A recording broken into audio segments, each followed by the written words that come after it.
I'm Sharona Adamowitz-Clements, Assistant Curator of Collections and the Curator of the exhibition Bruno Bobak, Love, Life and Death.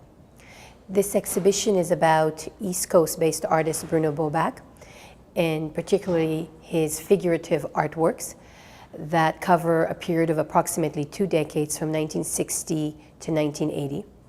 This is a really interesting exhibition, a one-of-a-kind for the McMichael in particular, because not only are we featuring contemporary living artists, but we have the rare opportunity of putting on view works of art that deal with the human figure and the nude in a very romantic, very expressionist, provocative and sentimental kind of way.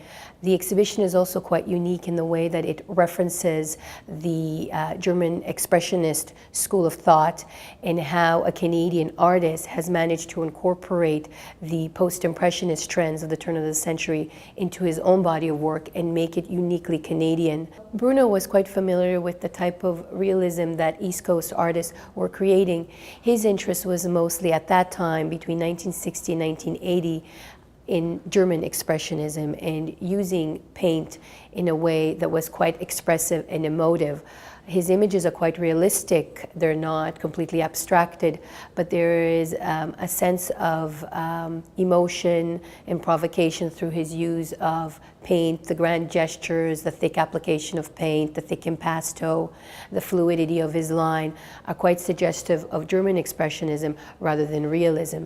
And in that sense, he deviated a little bit from what the East Coast school has been doing during that period of time.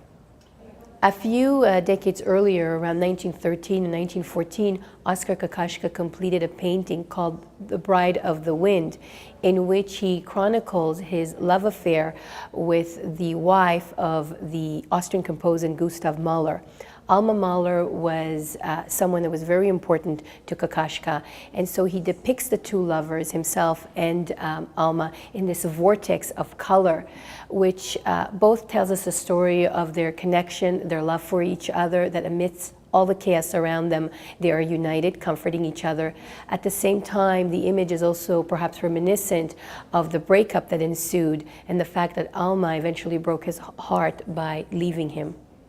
Bruno, like Kokoschka, wanted to capture in paint the relationship between men and women, the female figure and the male figure amidst the kind of chaos that we all have to face in our daily lives.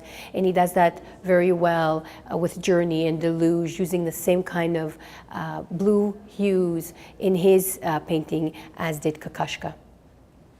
Journey and Deluge were created more or less at the same time by Bruno Bobak, and those images are quite reflective of the kind of art that Bruno was looking at when he was studying the German and Austrian expressionists. And these two works, particularly Journey and Deluge, are a testament to German or Austrian expressionism.